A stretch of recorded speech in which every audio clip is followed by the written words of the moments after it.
Welcome to You Belong in the C-Suite podcast. You are ambitious in life and in your career, but something is missing. You want to bring more of your passion to what you do. Because let's be honest, you pour a ton into your work, and it needs to mean more. I'm your host, Laura Eigel. I'm a mom, wife, PhD, coach, advocate, introvert, and indoor rowing fanatic. I'm passionate about living a life that's in line with my values.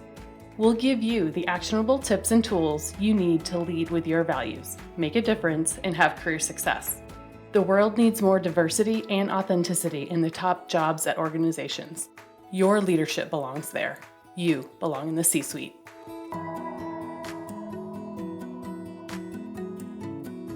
What gets you up in the morning? What drives your decisions? What do you stand for? No idea, not even sure where to start? I use my values to guide my life and career. It's the basis of how I've built boundaries for myself and stuck to them. Are you ready to dig into what matters to you? Go to thecatchgroup.com to download your free values worksheet. That's thecatchgroup.com to download your free values worksheet to get to your core values and take action on what matters most.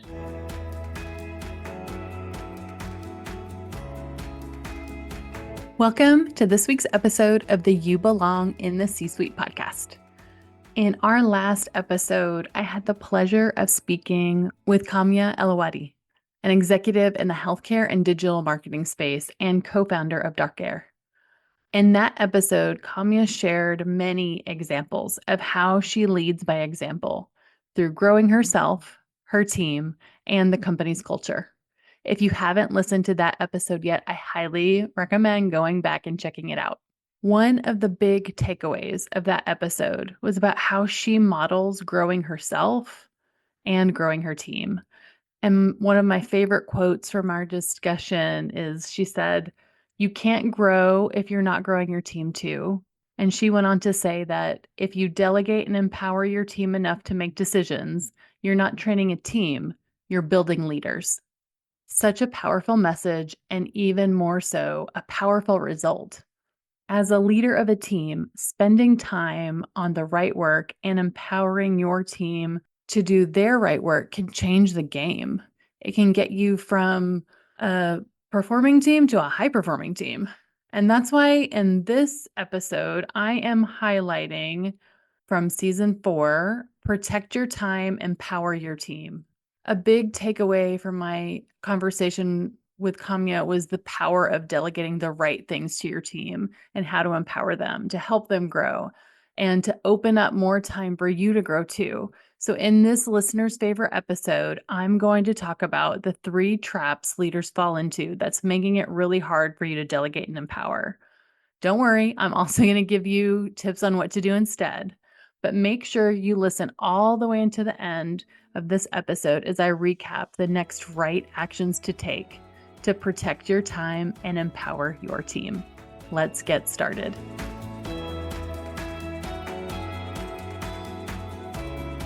Welcome to this week's episode of the You Belong in the C-Suite podcast. This week, I'm talking about a theme that I've seen recently with my coaching clients. Many of them are leading big teams, have big strategic agendas, and are overburdened by back-to-back meetings that they just don't have time to do any of their own work until the nights or the weekends. They aren't able to focus on that deep thinking that they need to do for that strategic work because they're putting out the fires of the day all the time, reacting to that day-to-day work. But they've been getting it all done because, of course, they have. But it isn't sustainable. Often when leaders tell me that they are overburdened by work, they feel like they are doing all the strategic stuff well and are also able to do the day-to-day stuff fairly well too. But often when they get feedback through the coaching process from stakeholders, they receive feedback on the impact of them being so ingrained in the day-to-day details. Often they aren't delegating as well as they thought they were. The impacts of spending time in the day-to-day usually come at the expense of setting strategic priorities and long-term thinking. The higher you get in an organization, the more of that strategic work you need to do. But often leaders struggle to prioritize that time. Often the feedback they get is that they need to know when to get out of the weeds, to look up and out. This would enable them to empower their teams to do more of that day-to-day work, enabling their teams to grow by taking on more challenging tasks. But it's hard for leaders to see, and also hard to let that work go. And why is that? Why is it so hard to let that work go? Is it a control thing? Is it a capability thing? I think there's several factors to it. First, I think we've been incentivized to care about it, to know all the details. Maybe that's why leaders even get promoted in the first place, because they were a really great expert in their field or department. Another reason could be personality-based or preference-based. I've mentioned this on the podcast before, but I utilize an assessment called the Hogan Assessments, which is an assessment of personality, derailers, and motivators. I use it as part of my coaching practice as a data point. It can be a very powerful data point when paired with feedback from stakeholder interviews through the coaching process. You have a Hogan report that can tell you what your preferred style or strengths are, paired with examples from stakeholders that you work with. Their input can overlay some important impacts on your strengths and opportunities, and with actionable examples. So, for instance, some leaders are more conscientious. They are dependable and they like all the details. They can make a plan and execute that plan, but they may not be great when the variables change or when the plan needs to change. But they might also be very practical. They have a common sense approach that works, especially when they need to execute under a tight deadline, for instance. And often leaders that do this well are incentivized because they can execute a strategy. And if it gets off course, they can, provide a practical approach to solve that problem. What they may not be good at is planning for the long term or prioritizing time to set that strategy. They're so connected to the execution of the day to day that they just don't prioritize that long term stuff. In this example, a leader's strengths and personality can play a part of why it's so hard for them to let go of that kind of work as they get into bigger roles. But regardless of your personality or if this is a strength, I think there are 3 traps that leaders are falling into. We're getting in our own way. We're not protecting our own time, and we are not empowering our teams. And if you find yourself overburdened by back-to-back meetings, never having enough time to get your own work done, you may be falling into these traps too. So let's dig a little bit deeper into trap number 1. You are comfortable in the weeds because you know how to do it. It's easy for you. And you can probably do it faster than teaching somebody else how to. That is the first trap, my friend. I am telling you, this is an easy one to fall into. You also may really like that kind of work. It might be enjoyable because you're good at it. And you are not alone. So many times in my career, I have known how to do something and I can do it really fast. So I just do it, even though I know I probably should have delegated it. It might just take a few minutes, not a ton of time. The client gets served faster. I might even get a little dopamine hit by being known as someone who has a fast response time. And I get something checked off the list. I did it myself because I know the answer, it's easy, and I like being needed to know the answers to questions, to be seen as someone who helps, who knows, who is valued. But here's how this behavior might be perceived by others. You might be a bottleneck to the process. Others might think that you're spread so thin that your responses actually aren't as timely as you think they are. And if you get that email to you in that right time, it might be a quick response. Otherwise, others might have to follow up with you. That impacts project deadlines. It might also be that because you're in the weeds, all the things are going on in the project, it's really hard to get time with you. They might also be worried that you're going to burn out soon because you're handling so many things. You might be known as somebody who can execute better than anyone, but they're not sure if they can give you anything else right now because you are so swamped, but they'd love to see more innovative things from you. So yes, could you do the work? Yes, but should you do all of this work in the day-to-day? Just because you can does not mean that you should. So here's what to do instead. I'm going to ask you this question. Do you know everything that is on your plate currently? I bet that you have an idea, but if you saw it all written out, I bet you'd be surprised how long the list actually is. So I know it's a little scary, but that's what I want you to do. I want you to make the list. I want you to audit your workload. But not just that, I want you to think about the role that you are playing in it. Let me explain that a little bit more. Have you ever used the RACI model for decision making? The RACI model stands for responsible, accountable, consulted, and informed. It is a way to assign roles and responsibilities in a project team. The R, or the responsible, is usually the project lead, the one who's responsible for doing the day-to-day work, maybe the project manager, the project lead. The A, or the accountable, is usually the leader who oversees the strategy that that project aligns to. So often the responsible reports to the accountable.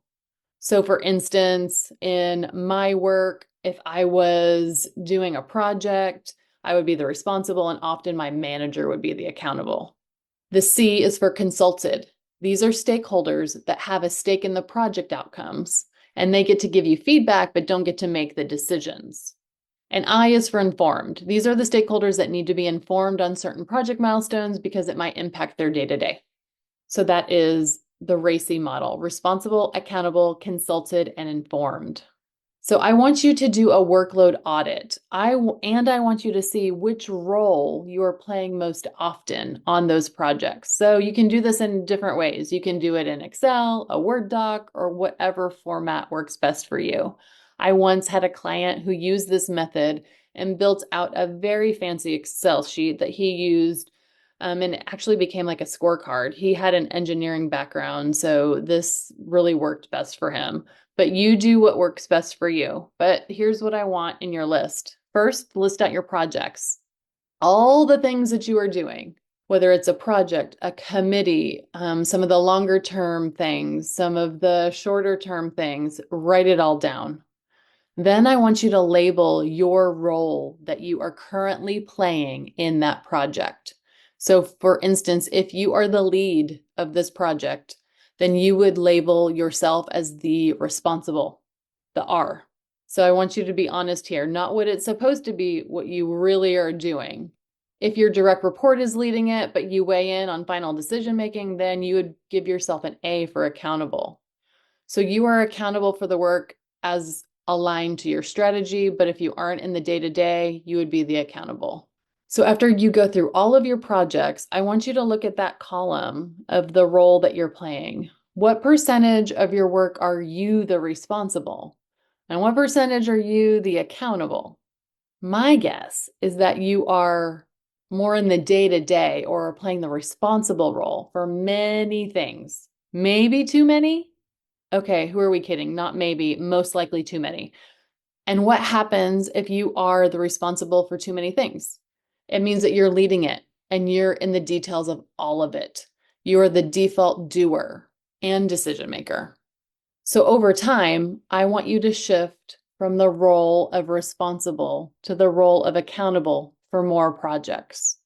So instead of being the day-to-day doer, I want you to be a person who is accountable, that helps decision making and helps guide, but not in the day-to-day. So you're not going to be able to do this for everything, but I want you to do it for a portion of those responsibles. So how do you do that? Over time, you intentionally empower your team to take on meaningful work to build their skills through delegation. I'd love for you to identify at least one or two projects that you're the responsible on right now and figure out how to transition that meaningful work to a direct report, and for you to then shift to an accountable role. They'll take on the responsible role. You'll still be able to keep tabs on the project, but you won't be the lead on it anymore. I'm positive that there is at least one, most likely many, many things that fall into this category that need to be shifted for you. Maybe you haven't transitioned these projects or that spot on a committee because you've been the face of it for so long. Maybe you're the project lead because the person in the previous role that sat in your seat always did it that way. So you've figured out that you had to do it that way too. But it doesn't have to be that way. It may be time to really think about what to let go of because this work can be a learning opportunity for somebody else. So that's the first trap. You are comfortable in the weeds, in the details, because you know how it's easy for you and you can do it faster than teaching someone else. And instead of doing that, I want you to audit your workload and see where you need to play the role of responsible and accountable and transition more to an accountable role. So let's move to the next trap. You're in the weeds or in the details too much because you are protecting your team from all the stuff. I get it. You want to help your team. So often we take that work on ourselves to not overburden them, to protect them on purpose. You shield them from some work. They probably don't even know that it's on your plate because you want them to have a lighter workload, or not even lighter, a manageable workload. I used to do this too. My inner monologue may have even given myself a pat on the back saying how great of a manager I was to have kept this thing from my direct report. But this is a trap. It is not benefiting them, and it definitely is not benefiting you. It is piling on to your already full plate. Here's how this might be perceived by others. They see you as really busy and they wish that they could take something off your plate. Your direct reports really want to learn, they want to help you, and they also want you to trust them more. So, as a leader, you are trying to protect them, but potentially they might not feel like that you trust them. You may be doing this work that your team needs to be doing to learn and grow. And by taking on that work, regardless of your intent to protect them, you are keeping them from their own growth and you're hurting yourself too. So here's what to do instead. I want you to intentionally delegate. Now, I'm not just talking about sending a task through email to your direct report with your thoughts. I want you to have a thoughtful conversation about how a new project, something that you can hand over to them, something that you're currently responsible for. I want you to move that over to an accountable hat for yourself and transition for them to take over that project as the responsible. That will enable them to build capability and to grow themselves. Then empower them to lead that project. How do you do that? I will tell you, you get out of their way. Let them learn, let them get into the details, let them drive results, and provide support when needed through your one-on-ones. Don't go to those project meetings anymore. Don't reply to those emails. Let everybody know it's been transitioned. When one of my clients was transitioning a project from leading it as the responsible and she transitioned it to one of her direct reports, she walked me through the transition plan. So in the transition plan, there was an upcoming quarterly meeting that she would run. So she said that she would continue to lead that one meeting and walk her direct report through the process. She would let her shadow her, and then the direct report would lead the next meeting the following quarter. So that seemed like, and that is one way to transition work. But I did ask her, hey, what is stopping you from letting her lead the meeting this quarter? There were still several weeks for this to happen and to prepare. She said, well, she might need even more time to prepare. I said, well, what if you asked her what her preference is on the transition? She said, okay, I can do that. It wouldn't hurt to ask. So she did, and her direct report was so excited about taking on this role that she wanted to jump in right away and lead that next meeting.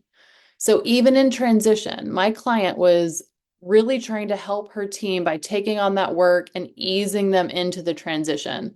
But sometimes the best way to transition is just to let them take over, especially when they have the excitement and the momentum behind them. She was just so excited to be thought of for this opportunity. It's going to give her some visibility and just some really meaty, challenging work. So I'm so glad that she asked her preference because that would be a better experience for her direct report, but also for her too, because If she can transition it faster to her direct report, it's less work on her plate. And now she has other time to do other things that she has prioritized. Not to mention not having to be in this meeting for a full day every single quarter.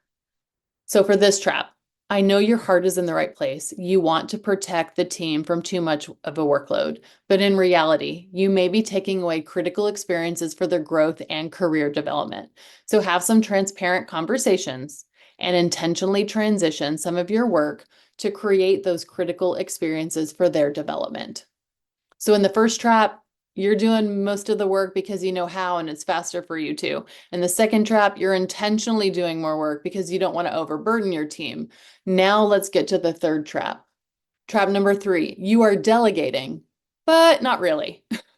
You are still inserting yourself by telling them solution. You're still fixing it, and you are not empowering or coaching them. This one may be the hardest trap to not fall into. You are their manager or leader. They come to you to solve problems, right? When they tell you about an issue, it's because they need your opinion, right? Well, maybe not. They've raised an issue, but what's your job as their leader? Is it to fix it or is it to create space for them to solve the problem? I think it is the latter.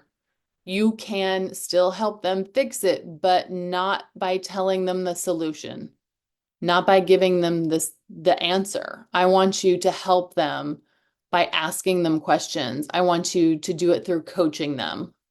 So here's what the perception might be from others. You might be quick to solution, you jump into help, and then sometimes, and not surprisingly, you might get pretty quick into the details because you're in solution mode. And you're doing this in one-on-ones. So you potentially may not get all the topics covered that your direct report needs to cover because you're in brainstorming mode on all the things you're trying to help them fix. I had a client who received similar feedback to this from a few of her direct reports. I asked her how much of the time she was talking in a one-on-one with her direct reports. She said that, it's at least half and half, but sometimes she ends up talking more because she's explaining or teaching. So she decided to focus on active listening and asking questions instead of being the one to solve the problems. So after a few weeks, she came back to me in a coaching session, excited to give me updates on her progress. She said, "Laura, you will not believe it. After my one-on-ones, I don't have a million to-dos. I didn't realize how much I was solutioning and then taking on the work myself. Now, instead, it's their plan and I can check in with them on progress. They are empowered and they're learning, and I'm not stuck with all the action items.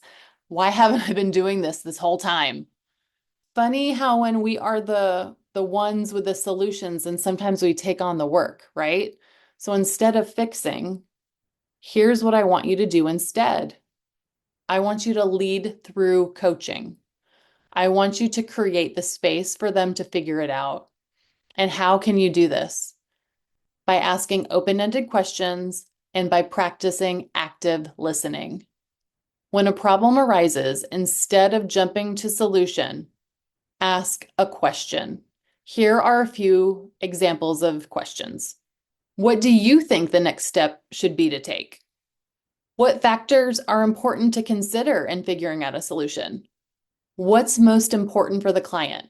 What's most important for your team? What have you tried so far? How has that worked? Then stop talking and actively listen to what they say and probe a little bit deeper after they give you some of their answers. Say something like, "Hey, tell me more about that idea." Or, "Why are you concerned about that?" Or, "What else could work here?" Within the discussion, they should be talking the majority of the time. You should be listening and asking questions.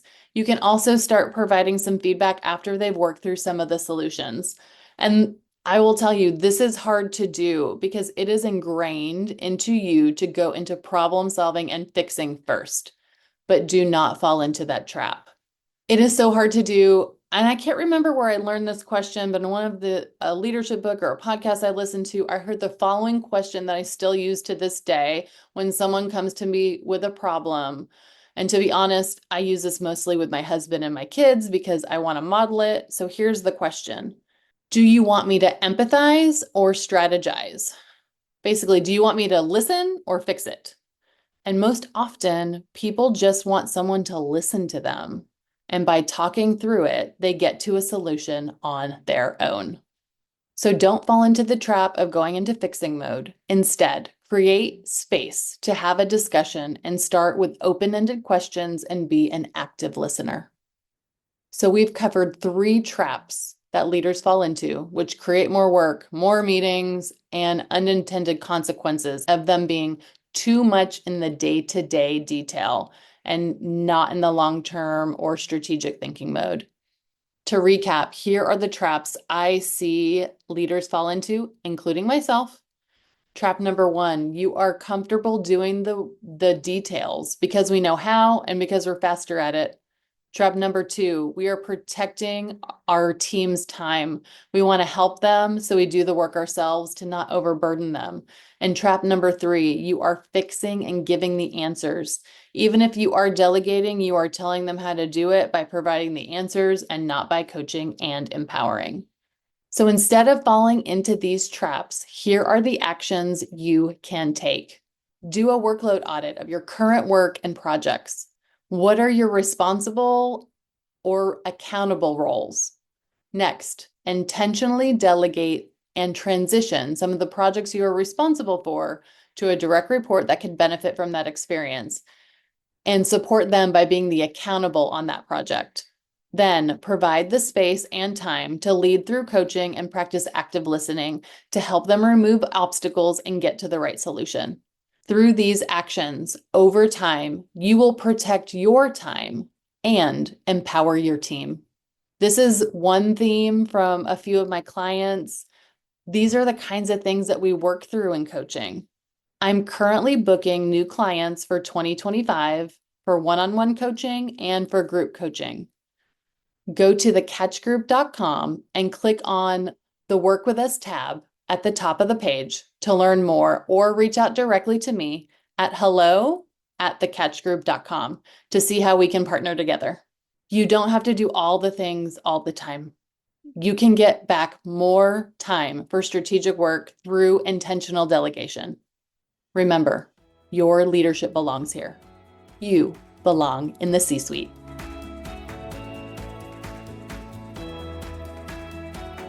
I want to thank you so much for listening to the You Belong in the C-Suite podcast.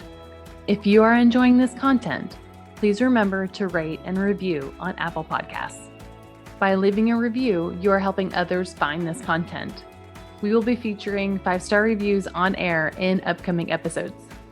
Editing and support for the podcast is done by S&E Podcast Management.